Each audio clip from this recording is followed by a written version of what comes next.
Good morning everyone.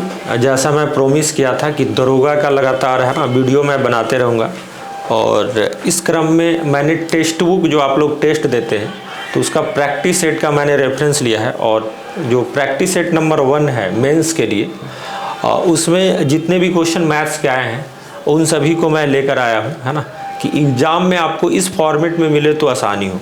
बाकी theory पढ़ाने का मैं वादा किया हूँ कि एडवांस मैथ से कौन कौन सा पोर्शन को ध्यान देने की ज़रूरत है, उन सभी को मैं लगातार बनाता रहूँगा वीडियो, है ना। तो आज भी मैं बनाने वाला हूँ उस पर, लेकिन फ़िलहाल में साथ में 20 दिन का टाइम है तो प्रैक्टिस सेट भी चलते रहना चाहिए, है ना। चलते हैं, पहला क्वेश्चन देखते हैं। और पहला क्वेश्चन बड़ा आसान क्वेश्चन है ना, जो दिया गया है प्रैक्टिस सेट में। क्या है, 7 घंटे प्रतिदिन काम करने वाले 3 व्यक्ति किसी काम को 45 दिन में पूरा कर सकते हैं। उसी काम को 6 घंटे प्रतिदिन काम करने वाले 9 व्यक्ति कितने दिन में पूरा करेंगे। उम्मीद है कि इतना छोटा सवाल आप जानते होंगे कि MDH फॉर्मूला पे है M1D1 H1Y W1 = M2D2 H2Y W2, है ना। तो यहाँ पर कितने लोग हैं, 3 लोग हैं, है ना, पहला काम के लिए, और 45 दिन में 7 घंटे प्रतिदिन काम पे करते हैं। उसी काम को, मतलब W1 और W2 सेम है तो डिवाइड करने की जरूरत नहीं है। उसी काम को 6 घंटे प्रतिदिन करके 9 लोग कितने दिन में कंप्लीट करें, मतलब D2 की वैल्यू आपको निकालना है। सिंपली आप ऐसे बोल सकते हैं। आप बोलेंगे गुरुजी ऐसा है कि 3 दूनी 3 तिया 9 होता है ना, 3 से 15 टाइम में कटता है ना, और 5 तिया 15 होता है गुरुजी, 2 तिया 6 होता है। इतना छोटा सा पहाड़ा तो पता ही होगा ना। और अगर बात करें तो D2 बराबर हो जाएगा 7 × 5 = 35, और 2 मल्टीप्लाई में तो 2 डिवाइड हो जाएगा, तो 35/2 कितना हो जाएगा, 17.5 दिन, है ना। लेकिन ऑप्शन में शायद 35/2 है, तो बहुत ही आसान क्वेश्चन था, है ना। तो चलिए कोई नहीं, अगला क्वेश्चन की ओर चलते हैं। ये हाइट एंड डिस्टेंस का क्वेश्चन है ना, ऊंचाई एवं दूरी। तो ऊंचाई और दूरी का मैं एक अलग से वीडियो बनाने वाला हूं जिससे आप सीख सकते हैं। फिलहाल में प्रैक्टिस के लिए ये जो क्वेश्चन दिया गया था ना वहाँ पे, तो उसको मैंने लिया है ना। हाँ, तो क्वेश्चन को पढ़ते हैं। एक 90 मीटर ऊंची इमारत के शीर्ष से एक पेड़ के शीर्ष और तल का अवनमन कोण क्रमशः 30 डिग्री और 45 डिग्री है। तो पेड़ की ऊंचाई कितनी है, तो पेड़ की ऊंचाई कितनी। देखिए, जब भी हाइट एंड डिस्टेंस बनाते हैं तो रैंडमली आप किसी चीज़ों को ऐसे ही रख के सॉल्व नहीं कर सकते। आपको थोड़ा सा इमेजिनेशन लाना होगा। इमेजिनेशन करने का मतलब कि इमारत मतलब आपका घर हो गया, और वहाँ पे पेड़ अगर कोई है तो उस चीज़ को आप फील कर सकते हैं, है ना। पेड़ जो होगा आपके इमारत के पैरेलल में भी होगा, है ना। अब ऐसा नहीं बोले गुरुजी ऐसा है कि पेड़ तो मेरा घर के बगल में तिरछा है, तो वैसा नहीं। यहाँ पे कहने का मतलब स्ट्रेट पेड़ ही होगा, है ना। मतलब ये ऑब्वियस होता है, ये 9-10 से आप पढ़ते आए होंगे, है ना। तो चीज़ों को देखते हैं क्या है। तो ये आपका इमारत है ना, स्ट्रेट लाइन में इमारत बनाए, है ना। अब ये नहीं बोल दिएगा सर जी फेसबुक में देखे थे डिजाइन वाला था, ऐसे इमारत है, वैसे नहीं। इमारत का मतलब स्टैंडर्ड भाषा में, है ना, अब मतलब आप बोल सकते हैं ना लंबवत ही होता है ना, वर्टिकल। अच्छा ठीक है, एक पेड़ है तो कुछ दूरी पे एक पेड़ ले लेते हैं, है ना। और बोला गया है कि पेड़ के शीर्ष और तल का अवनमन कोण। देखिए यहाँ पे एक वर्ड है अवनमन कोण, तो थोड़ा सा मैं समझा देता हूँ जिससे आपको फायदा होगा। देखिए, एक होता है उन्नयन कोण जिसको एंगल ऑफ एलिवेशन बोलते हैं ना। एक होता है उन्नयन कोण, उन्नयन, और एक होता है अवनमन, अवनमन। देखिए ये होता है एंगल ऑफ एलिवेशन, और एक होता है अवनमन एंगल ऑफ डिप्रेशन। समझिएगा चीज़ों को, जीवन में कभी नहीं भूलिएगा, ध्यान समझिएगा। इलिवेशन, इलिवेशन मतलब उठाना, इलिवेट करना। इलिवेटर देखे है ना, आपको उठा कर ऊपर ले जाता है ना। और डिप्रेशन मतलब नीचे आप चले जाते हैं ना। डिप्रेस होना, आप बिल्कुल आपका मनोबल गिर जाता है, मतलब नीचे जाना, ठीक। इलिवेशन का मतलब ये होता है चीज़ों को उठाना। मतलब जब भी एंगल ऑफ एलिवेशन की बात होगी तो नीचे से ऊपर की ओर देखा जाएगा, है ना। नीचे से, जैसे कहीं आप जमीन पे हैं, वहां से ऊपर की ओर देखेंगे, है ना, कितना एलिवेशन पे वो आदमी खड़ा है। डिप्रेशन मतलब छत पर से आपको मुंडी झुका कर नीचे देखना होगा, कौन आया है मेरे दरवाजे पे या कौन है मेरे मोहल्ले में। ये हुआ एंगल ऑफ डिप्रेशन। तो ये बात हो रहा है डिप्रेशन का, अवनमन कोण का। तो अगर नीचे वाले को मिला दिया जाए, ग्राउंड को, है ना, और सबसे पहले जो बोला गया शीर्ष, है ना, टॉप, और तल। किसका शीर्ष और तल, पेड़ का, ये आपका पेड़ है और ये आपका क्या है, इमारत। इसके शीर्ष का अवनमन कोण, मतलब ऊपर से दिखना। देखिए ये एक पैरेलल लाइन होता है, ये क्या है, पैरेलल लाइन। और पैरेलल लाइन में आपको पता है चीज़ें कि अगर ये पैरेलल है, ध्यान समझिएगा, तो नॉर्मली ऐसे आप छत पे ऐसे देखते हैं, और अवनमन कोण कहने का मतलब डिप्रेशन में, यानी अब छत आप सामने अगर देख रहे थे कहीं पे दूसरे के घर पे सामने में, आप ही का सेम हाइट का बिल्डिंग का, आपको कितना मुंडी नीचे झुकाना पड़ा, वही एंगल दे रहा है कितना, 30 डिग्री। ये आपको कितना दे रहा है, 30 डिग्री, है ना।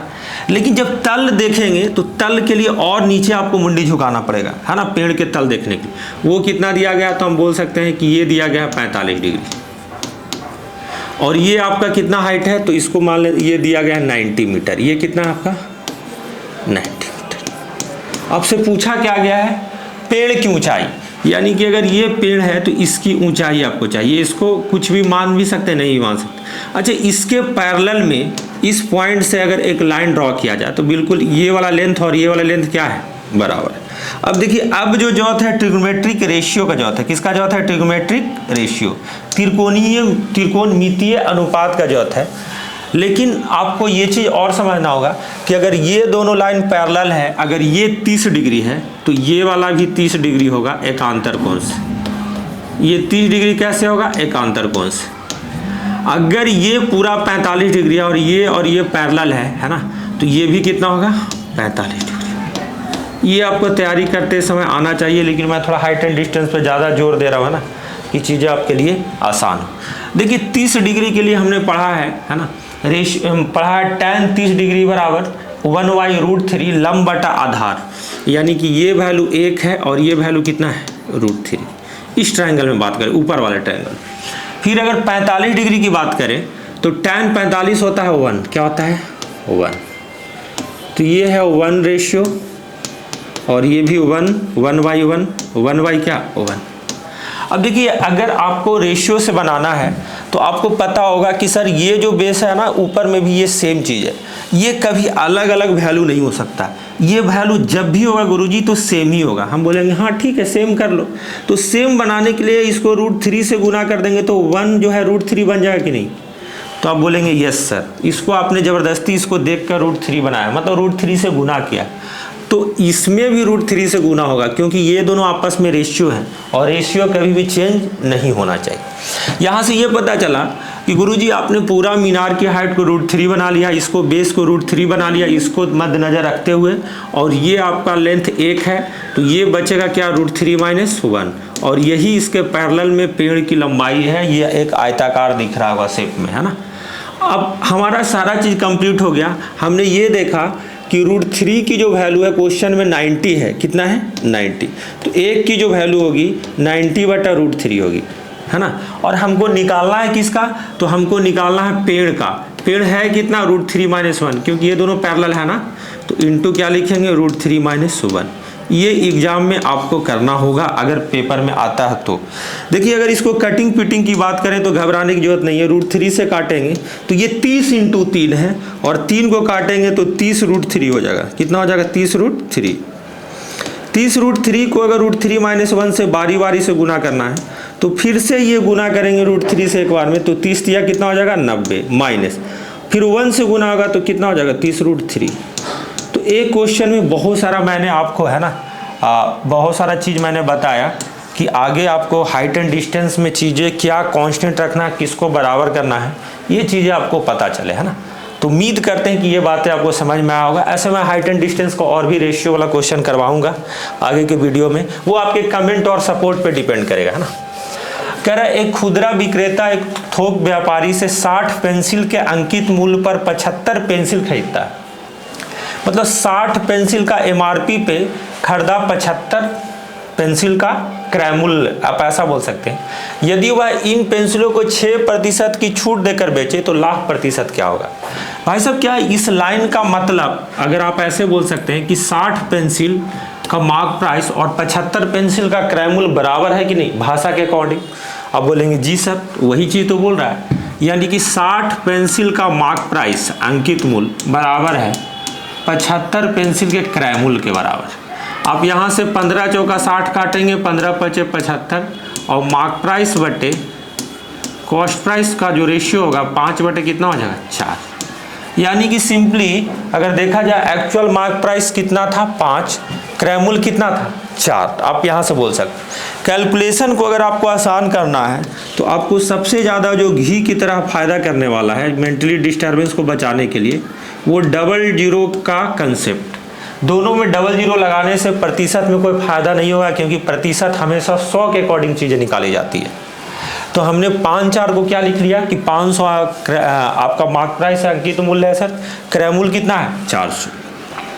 6% की छूट दिया गया, 6% का छूट देंगे तो हमेशा मार्क प्राइस पे देंगे, और वो जो छूट होगा 5×6 का 30, यानी कि 30 कम करके आप बेच रहे हैं कितना में 470 में। कितना बेच रहे हैं आप 470, है ना। ये वाला बोर्ड पे थोड़ा आदत नहीं इसलिए फिसल रहा है, अदरवाइज मेरा हैंड राइटिंग माशाअल्लाह बालक है ना। यानी कि 470 रुपया में आप सामान को बेच रहे हैं 400 रुपया वाला, तो फायदा कितने का हो गया 70 का। कितना पर 400 क्रैमूल इंटू 100 इंटू कितना हो जाएगा 100। अगर बात करें 2 दूनी 4, 35 दूनी 70, तो 35/2% इतना ही शायद है, 17.5%, 17.5%। उम्मीद करते हैं कि ये बात आप समझ पाए होंगे। चलते हैं नेक्स्ट क्वेश्चन जो आपके टेस्ट में दिया गया था, है ना। चलिए देख सकते हैं ये एडवांस मैथ का क्वेश्चन है, और ये समानांतर चतुर्भुज है ना। समानांतर चतुर्भुज क्या लिखा गया है, ABCD के विकर्ण AC और BD एक दूसरे को O बिंदु पर प्रतिच्छेदित करते हैं। एंगल DAC बराबर 34 डिग्री है और AOB बराबर 75 डिग्री है, तो DBC का माप ज्ञात कीजिए। ऐसा है जी। तो यहाँ पे भी बना सकते हैं हम, है ना, यहाँ पे भी जगह काफ़ी। देखिए समानांतर चतुर्भुज के बारे में पहले जान लीजिए। समानांतर चतुर्भुज एक ऐसा चतुर्भुज है जिसके आमने सामने वाले भुजाएं समानांतर हो और बराबर हो, आपस में बराबर नहीं हो, आमने सामने वाले भुजा समानांतर हो और बराबर भी हो, इसको कहते हैं समानांतर चतुर्भुज, है ना। अगर सभी भुजाएं बराबर हो जाएगी तो वो सम चतुर्भुज बन जाएगा। समानांतर चतुर्भुज एक तरीके से आप बोल सकते हैं, अगर आपको थोड़ा सा और जानकारी दें तो बिल्कुल आयत का चपटा रूप है। जैसे आपने देखा होगा रेक्टेंगल, आप बचपन में देखे होंगे ऐसे कि ये आयताकार शेप में, इसी को अगर हथौड़ा से मार के, है ना, अगर इस मुंह पे मार के ऐसे सरका दे, है ना, तो क्या बिल्कुल ऐसे बन जाएगा कि नहीं, ये समानांतर चतुर्भुज। तो सारा प्रॉपर्टी यही रहेगा, लेकिन समानांतर लाइन का प्रॉपर्टी होता है वो भी इंक्लूड होने वाला है। तो ज़्यादा डिटेल में नहीं जाएंगे, बस आपको समझा रहे हैं कि आपको चीज़ें याद क्या रखनी है कि अगर ये आयत है तो आयत में तो सभी कोण 90 डिग्री होते हैं, सभी कोण क्या होते हैं 90 डिग्री। इसमें ऐसा बात नहीं है, है ना। इसमें इन दोनों कोणों का योग, एडजेसेंट एंगल, दो समीपवर्ती जो कोण है उनका योग 180 डिग्री होता है ना। इस कंसेप्ट को आपको याद रखना है। जैसे अगर इसको अल्फा माने तो अल्फा प्लस बीटा 180, अगर ये बीटा है ना, तो ये हो जाएगा अल्फा, इन दोनों का योग भी 180, ये बीटा है, ये दोनों का योग 180, मतलब अपोजिट एंगल बराबर होते हैं और योग कितना हो जाएगा 180। तो ये छोटा सा कंसेप्ट है ना। और मैं चाह रहा हूँ ना कि मिटाने के लिए कभी कभी बोर्ड काम नहीं कर रहा है, कोई नहीं, है ना। हाँ, मिटाने का प्रयास कर रहा हूँ, कोई नहीं, इधर बना लेता हूँ ना, उससे कोई इफेक्ट नहीं हुआ है ना, कोई नहीं, इधर मैं बना लेता हूँ। चलिए ऐसा है कि ABCD एक समानांतर चतुर्भुज बना देते हैं। ये आपका समानांतर चतुर्भुज है, ABC और D, क्लियर है ना। इस पे ज़्यादा दिमाग नहीं लगाना बालक, है ना, इसमें कोई कष्ट वाली बात। हाँ अब मिट गया शायद, हमें लग रहा था कि कुछ ना कुछ, है ना, सेंसर में प्रॉब्लम हो सकता है। चलिए कोई नहीं, है ना, ठीक। चलिए अब साफ सुथरा दिख रहा है ना। अगर बात करें तो AC और BD एक दूसरे को, मतलब ये जो विकर्ण है ना, डायगोनल जिसको आप बोलते हैं ना, तो ये जो विकर्ण है AC और BD एक दूसरे को O बिंदु पे काटते हैं। किस पे काटते हैं? O बिंदु पे, ठीक है। और एंगल दिया है DAC, ये वाला जो एंगल है DAC, ये जो एंगल है आपका, है ना, ये DAC जो एंगल है वो दिया है 34 डिग्री। कितना दिया है? 34 डिग्री, 34 डिग्री। और AOB 75 डिग्री है। AOB ये वाला जो एंगल है ये कितना है आपका? 75 डिग्री। तो आपसे पूछा क्या गया है? आपसे पूछा गया है DBC, ये एंगल पूछा, ये एंगल आपसे पूछा गया। तो बहुत ही आसान बात है बालक, अगर आप चीज़ों को एनालाइज इस तरीके से करें जैसे मैं बता रहा हूँ कि देखिए कोई भी समानांतर दो समानांतर रेखाएं हैं ना, उसमें अगर बात किया जाए तो ये कोण और ये कोण आपस में बराबर होते हैं अंतः एकांतर कोण से, है ना। मतलब अपोजिट में जो एंगल है वो अंदर में दो रेखाओं के अंदर। उसी तरीके से ये वाला लाइन क्या है, पैरेलल है। तो ये वाला जो कोण है और ये जो कोण है आपस में क्या होंगे, बराबर। क्या होंगे, बराबर। तो ये क्या हो जाएगा आपका 34 डिग्री हो जाएगा। कितना हो जाएगा, 34 डिग्री हो जाएगा। उम्मीद करते ये बात समझ में आ रहा होगा। कैसे, कौन से प्रॉपर्टी से, एकांतर कोण से। ठीक है। अच्छा जी, आपको निकालना है ये वाला एंगल। कौन सा एंगल निकालना है, ये वाला एंगल। इसके लिए एक डमी चित्र मैं बताता हूँ कि ये इस तरीके से त्रिभुज है ना, ये है आपका B और ये है आपका C और ये है आपका O। तो आपको अगर ये वाला एंगल दिया गया है कितना, 75 डिग्री, और ये एंगल आपका कितना है, तो ये एंगल है आपका 34 डिग्री। आपको त्रिभुज की एक प्रॉपर्टी पता होगा 9वीं क्लास का कि दो इंटीरियर एंगल का सम है जो थर्ड एक्सटीरियर एंगल के बराबर होता है। त्रिभुज में दो अंतः कोणों का योग तीसरे बाह्य कोण के बराबर होता है। तो ये क्या बाह्य कोण है कि नहीं, हाँ, ये बाहर में लाइन एक्सटेंड किया गया है। तो ये 34 है, इसमें क्या रखें कि इन दोनों का जोड़ 75 हो जाए। यानी कि दूसरी भाषा में 75 माइनस 34 इक्वल टू कितना, 75 माइनस 34 41 डिग्री। कितना हो जाएगा, 41, 41 डिग्री। तो ये आपका रहा आंसर। तो ये सब क्वेश्चन में मैं वक्त लेकर बता रहा हूँ कि आपके दिमाग में थोड़ा थोड़ा चीज़ें रहे, है ना। और मैं आगे की ओर मूव कर रहा हूँ बालक, है ना। चलिए क्वेश्चन है ना, ये शायद मिश्रण से क्वेश्चन है ना, तो बना सकते हैं।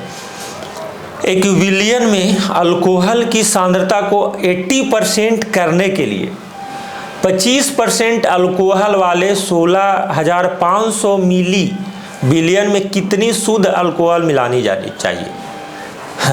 इसको ऐसे हम समझते हैं, है ना, कि एक गांव में कोई देसी शराब लेकर आ गया, है ना। देसी नहीं, कोई नॉर्मल शराब लेकर आ गया। हालांकि ये बिहार में बोलना पाप है ना।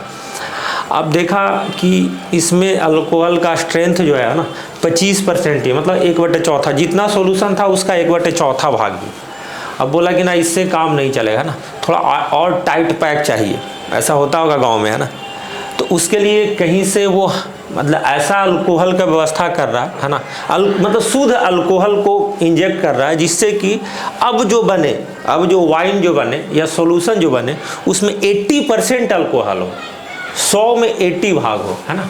अब देखिए इसको बनाने का बहुत सारा तरीका हो सकता है, लेकिन हमें सबसे आसान जो तरीका लग रहा है ना वो एलिगेशन टेक्निक ही लग रहा है। तो एलिगेशन टेक्निक लगाते कैसे हैं, तो एक ही मतलब इसमें एक ही रूल होता है, बड़ा माइनस छोटा, है ना। तो देखिए हमारे पास स्टार्टिंग में था कितना, 25% स्ट्रेंथ वाला बिलियन था, मतलब उस जो भी बिलियन था उसमें अल्कोहल का स्ट्रेंथ कितना था, 25%। अगर आप शुद्ध अल्कोहल मिलाना चाहते हैं तो जितना भी आप लेकर आएंगे वो शुद्ध अल्कोहल होगा, उसमें कुछ मिलावट नहीं होगा उस बिलियन में, तो वो अल्कोहल होगा 100%, इसमें कोई मिलावट नहीं।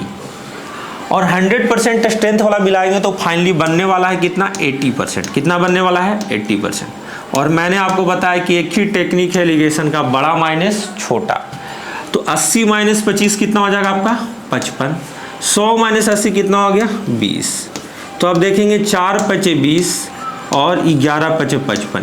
ये जो रेशियो आया ये बिलियन का रेशियो, ये किसका रेशियो है, बिलियन, सॉल्यूशन का रेशियो है ये, है ना। ये नहीं समझिएगा कि अल्कोहल का रेशियो, नहीं, ये बिलियन का रेशियो होता है। इसके पीछे जो लॉजिक है उसको मैं बेसिक क्लास में पढ़ाता हूँ, जब फाउंडेशन बैच लेता हूँ तो, है ना। मतलब डिवाइडेड वाला टर्म को हमेशा रेशियो में रखा जाता है। यहाँ अगर 25 आउट ऑफ 100 पार्ट में था तो ये 100% की वैल्यू है ये 4 इसके लिए, है ना, पहला बिलियन के लिए।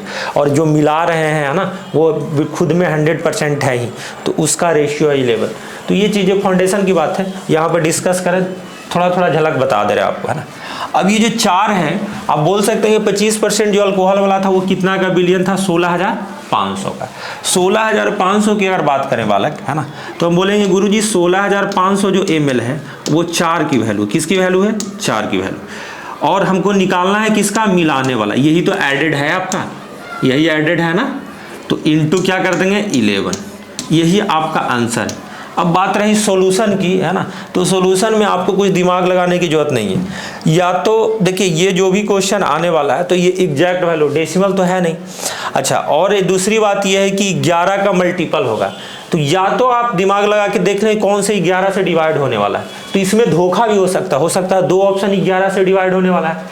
तीसरा तरीका यह है सोचने का कि जब भी सर डबल जीरो है काटेंगे तो लास्ट में 5 तो कन्फर्म आएगा, कितना से भी काटेंगे तो 5 तो कन्फर्म आने वाला है। जैसे 4 चौका 16, 500 काटेंगे तो 125, तो इतना काटने की जरूरत नहीं था। मैं बताया कि अगर शून्य है और 4 से डिवाइड करें तो लास्ट में 5 आएगा, और 5 × 1 करेंगे तो लास्ट में यूनिट डिजिट क्या आएगा, 5 ही आएगा।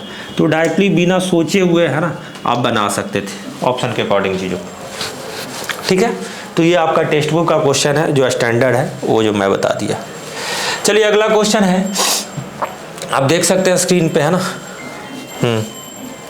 और थोड़ा मैं बड़ा भी कर सकता हूँ।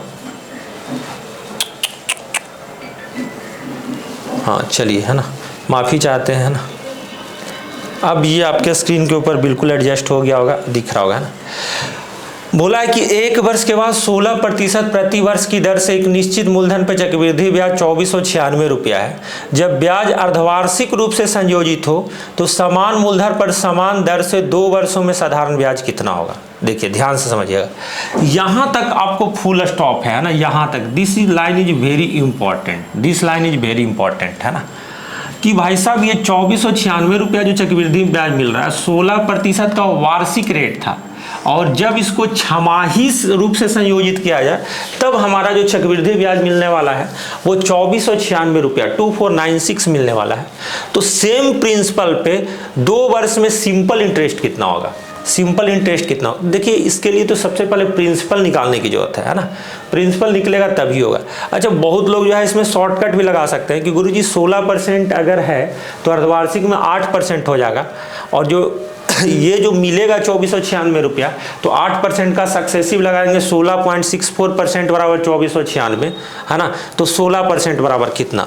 अब ऐसे 32% बराबर कितना, ऐसे आप निकाल सकते हैं। लेकिन ऐसा है कि इसको और भी तरीका, रेशियो भी मेथड से बनाएं तो आपको कोई दिक्कत वाली बात नहीं है, क्योंकि 16.64 आएगा तो आपको हो सकता है डिवाइड देने में दिक्कत हो। तो मैं जो बता रहा हूँ समझिएगा, 16% को अगर अर्धवार्षिक रूप में देखा जाए तो 6 महीना के अनुसार छमाही जो रेट होगा, है ना, 6 मंथ का जो रेट होगा वो 8% होगा। वो कितना होगा, 8% होगा। टाइम दुगना हो जाएगा और रेट आधा हो जाएगा।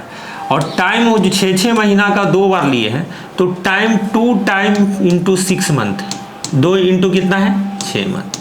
तो अगर हम रेशियो से बनाने जाए, है ना, तो 8% को हम लोग क्या लिख सकते हैं, 2/25। क्या लिख सकते हैं, 2/25। 2/25 को अगर हम देखें तो प्रिंसिपल 25 है आपका, अमाउंट 27 हो जाएगा। एक 6 माह में मूलधन और निजधन का बीच का रेशियो कितना हो जाएगा, 25:27।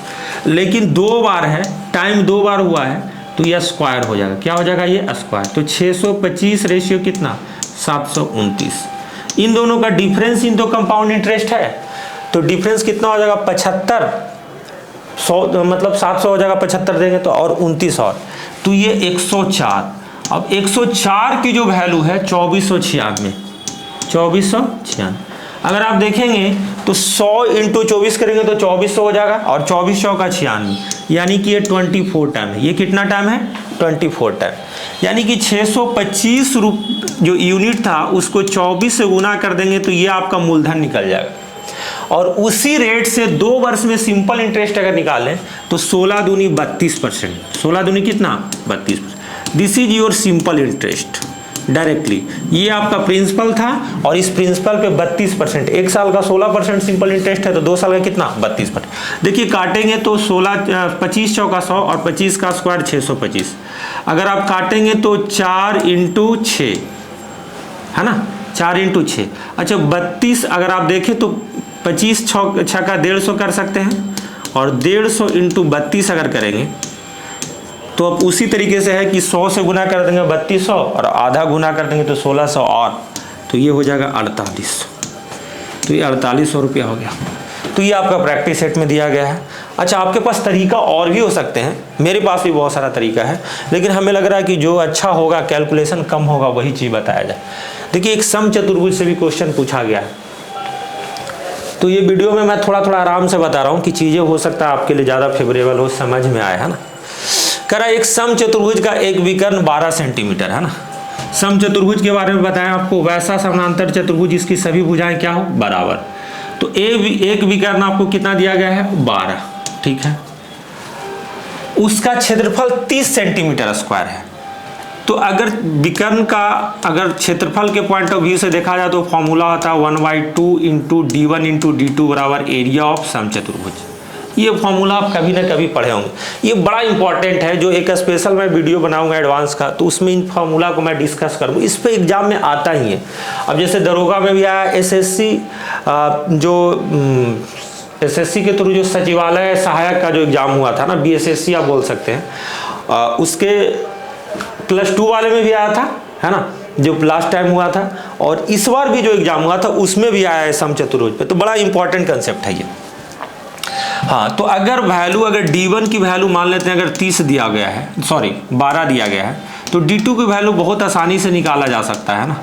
2 छक्के 12 और 6 पचे 30, यानी d2 की वैल्यू कितना है, 5। d2 की वैल्यू कितना है, 5। d2 की वैल्यू कितना है, 5।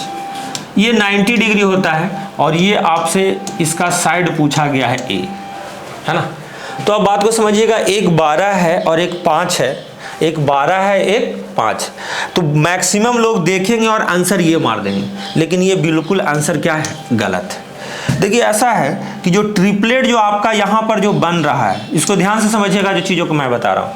ये अगर हम देखेंगे तो प्रॉपर्टी अगर देखा जाए समचतुर्भुज का, तो समचतुर्भुज के विकर्ण एक दूसरे को, है ना, बाइसेक्ट करते हैं। 90 डिग्री पे क्या करते हैं, बाइसेक्ट। बाइसेक्ट मतलब क्या होता है, समद्विभाजित। क्या होता है, समद्विभाजित। तो 12 को अगर आधा किया गया, 12 को क्या किया गया, आधा किया गया, और 5 को आधा किया गया, तब तो बराबर बराबर होंगे दोनों, है ना, ये दोनों बराबर होंगे, बाइसेक्ट होंगे। और 12 और 5 के साथ ट्रिपलेट कितना होता है 90 डिग्री के सामने, 13 समकोण त्रिभुज में। लेकिन ये दोनों 2 से भागा है, तो ये भी 2 से भागा रहेगा। तो डायरेक्टली तब बना सकते हैं आप कि 13/2 6.1/2। या तो जिन लोगों को शौक है कि सर ये वाला हमें जमा नहीं, तो वो क्या कर सकते हैं, इतना का स्क्वायर प्लस इतना का स्क्वायर रूट अंडर, तो यही आंसर आएगा। चलिए आगे चलते हैं फटाफट। क्वेश्चन नंबर, ये रीजनिंग का था, रीजनिंग मैं छोड़ देता हूं आपके हवाले, है ना। ये क्वेश्चन बड़ा लाजवाब दिया गया है। संख्या 7837592 88 से विभाज्य है, तो a + b का अधिकतम मान क्या होगा, मैक्सिमम वैल्यू क्या होगा, है ना। तो देखिए, 88 से विभाज्य का मतलब ये होता है बालक कि वो संख्या 11 से भी कटना चाहिए और 8 से भी कटना चाहिए। वो संख्या 11 से भी कटना चाहिए और 8 से भी कटना चाहिए, तभी वो संख्या क्या होगा, 88 से विभाज्य होगा। उम्मीद है ये बात समझ पा रहे होंगे आप, है ना। अगर हम लोग को सबसे पहले अगर b अगर निकालना हो, तो b के लिए हमको 8 का विभाज्यता का नियम ये कहता है कि लास्ट 3 डिजिट अगर 8 से डिवाइड हो जाएगा तो पूरी संख्या 8 से विभाज्य होगी।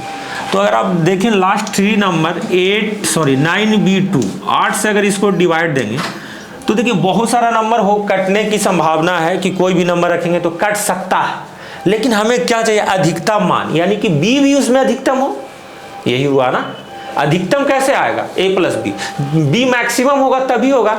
आपको क्या निकालना है, a + b का अधिकतम मान, मैक्सिमम मान। तो मैक्सिमम अगर दोनों का मैक्सिमम तभी हो सकता है जब दोनों में से एक एक मैक्सिमम हो, है ना। तो मैक्सिमम कैसे, तो यहाँ पर अगर 8 से भाग दें तो एक टाइम में कटेगा, तो यहाँ पे थोड़ा 9 ही कंसीडर कर लेते हैं क्योंकि मैक्सिमम वैल्यू तो 9 ही है। तो अगर 8 से काटेंगे अगर हम, तो 12 8 96 और 3 शेष बचेगा 2, 32, 8 चौका 32, 9 ही कट जा रहा। तो हमको दूसरा वैल्यू सोचना ही नहीं है, b की वैल्यू कितना हो गया, 9। अगर एक बार नंबर को मैं आराम से लिख लूँ तो इस तरीके से हो जाएगा 7A375992, ये नंबर हो गया। अब इसमें हमें एक ही चीज चाहिए, है ना, इसलिए घबराने की जरूरत नहीं। अच्छा, 11 का विभाज्यता का नियम अगर इस पे अगर हम लगाएं तो हम बोलेंगे कि सर अल्टरनेट डिजिट का जो सम है उसका डिफरेंस 0 या 11 का मल्टीपल होना चाहिए। हम बोलेंगे जी हाँ, आपको ये पता है, सही है। तो 2 में 9 जोड़ेंगे अल्टरनेट वाला, है ना, 2 9 11, 11 7 18, 18 प्लस ए माइनस, अगर इसको जोड़े 9 5 14, 14 3 17, 17 7 24। तो 24 को अगर हम आगे भी ले लें, है ना, तो भाई साहब 24 में से ऐसे भी कर सकते थे, उधर भी कर सकते थे, तो उसमें कोई दिक्कत वाली बात नहीं, ठीक है। 0 मान भाई साहब क्या रखेंगे कि इन दोनों का डिफरेंस 0 हो जाएगा, क्योंकि 11 तो ले नहीं सकते, ऑब्वियस बात है। 11 कैसे ले सकते हैं? 11 24 में से 18 ही घट रहा है, तो आप बोल सकते हैं 3 है, और तो 0 लेना तो 11 बनाना तो बहुत मुश्किल है। तो a की वैल्यू क्या रखी जाए कि इन दोनों का जोड़ 0 हो जाए? तो a का वैल्यू 6 रखेंगे, तो 18 6 24 हो जाएगा, 24 माइनस 24 कितना? 0 हो जाएगा। तो a की वैल्यू कितना हो गया? 6। तो ये शानदार क्वेश्चन दिया गया था। इस फॉर्मेट में एसएससी सीजीएल में पहले पूछा गया क्वेश्चन, है ना, लेकिन आपके प्रैक्टिस सेट में दे दिया गया टेक्स्ट बुक वालों के द्वारा। अब ये क्वेश्चन देखते हैं। 4 क्रमागत विषम संख्याओं का औसत इन संख्याओं के औसत के योग से 42 कम है। इन संख्याओं के योग से 42 कम है। नहीं समझे बात को? देखिए 4 लगातार विषम संख्या है, अब इसका औसत होगा जिसके बीच में कहीं पे होगा, है ना। अब विषम संख्या सभी क्या है? विषम संख्या। इसका जो योग है ना, योग होगा क्या? सभी का योगफल होगा। अब जो औसत जो बीच वाला है योगफल से 42 कम है। अगर ऑप्शंस को देखें और क्वेश्चन को देखें तो इस लिस्ट में सबसे पहली संख्या कौन सी होगी? तो देखिए स्टेटमेंट में ही दिया गया है क्रमागत विषम संख्या, और ऑप्शन में जी सम संख्या दिया है, सब एक ही विषम है ही। तो जो क्वेश्चन बनाने वाला सेट में जो देने वाला होगा जो बिल्कुल बुड़बक होगा, है ना, थोड़ा सा कॉमन सेंस रहेगा। तो विषम संख्या के बारे में पूछ गया, बनाने की भी जरूरत नहीं, डायरेक्टली विषम संख्या खत्म। ऐसा उम्मीद करते हैं कि बिहार एसआई वाले ना करें, टेक्स्ट बुक वाले थोड़ा अलग है ना। चलिए ये क्वेश्चन है एक, है ना, इसको मैं HW दे देता हूं आपके लिए, आप घर में प्रैक्टिस करें, है ना। आगे और देख लेते हैं क्वेश्चन। चलिए एक क्वेश्चन ये है 9 धारा वाला, इसको पढ़ लेते हैं और आज का सेशन खत्म हो जाएगा। फिर मैं एडवांस वगैरह का वीडियो बनाऊंगा और अपलोड करूंगा, है ना। कह रहा है एक 2 घंटे में धारा के अनुकूल 35 किलोमीटर की दूरी तय करती है और धारा के प्रतिकूल समान दूरी 7 घंटे में तय करती है, तो स्थिर जल में नाव की गति क्या होगी? देखिए 9 धारा बहुत ही आसान और बहुत सुंदर टॉपिक है ना। 2 घंटे में अनुकूल मतलब धारा के साथ। अब धारा के साथ का कहने का मतलब ये है कि हम तो जाएंगे सनम, तुम्हें भी लेकर जाएंगे, तो धारा के साथ जाएगा नाव भी और धारा भी। तो यानी कि धारा के साथ अनुकूल वाला जो सिचुएशन होगा उसमें नाव और धारा दोनों का चाल जुड़ेगा, है ना। और जुड़ने के बाद अगर ये देखा जाए कि अगर ये 9 धारा दोनों मिलाकर चाल है तो ये 35 किलोमीटर दूरी है, कितने घंटे में? 2 घंटे में। तो हम बोल सकते हैं कि चाल हो जाएगा 17.5, 35/2 कितना होता है? 17.5। लेकिन सेम दूरी को B-W चाल से, प्रतिकूल मतलब इसमें आप धारा के विपरीत जाएंगे तो आपको धारा जो है आपको ज़्यादा दूर आगे जाने नहीं देगा, स्पीड, है ना, रोकेगा, है ना। तो जब धारा के प्रतिकूल विपरीत जब होता है तो चाल कम जाता है, इसलिए निगेटिव। B-W क्या होता है? W यहाँ निगेटिव हो जाता है, ठीक है। अगर बात करें 7 घंटे में 35 किलोमीटर सेम दूरी जा रहा है, तो 7 × 5 = 35, 5 किलोमीटर प्रति घंटा। आपको निकालना है क्या? स्थिर जल में नाव की चाल। यही है B, जो स्थिर जल में नाव की चाल खुद ही है। स्थिर जल में नाव की चाल कोई अलग चीज़ नहीं है ना। देखिए मेरे प्लेलिस्ट में अगर जाएंगे तो 9 धारा पे इतना सुंदर मैं वीडियो बनाया हूँ, है ना, कि अगर जिसको कुछ भी नहीं आता होगा ना, पूरी तरीके से भावनाओं को समझकर सारे पहलुओं को समझ सकता है। तो आप मेरे जाएंगे, है ना, प्लेलिस्ट में, तो 9 धारा आपको दिखेगा, है ना। तो 9 धारा बहुत ही सुंदर है ना। ऐसे जो बिहार दरोगा का जो मैं प्लेलिस्ट क्रिएट किया हूँ उसमें 9 धारा को मैं शिफ्ट करने की कोशिश करता हूँ ना, जिनको नहीं पता होगा वो देख सकते हैं। तो W कैंसिल हो गया, जोड़ेंगे तो 2B = 17 5 22 दशमलव कितना हो गया? 5, है ना।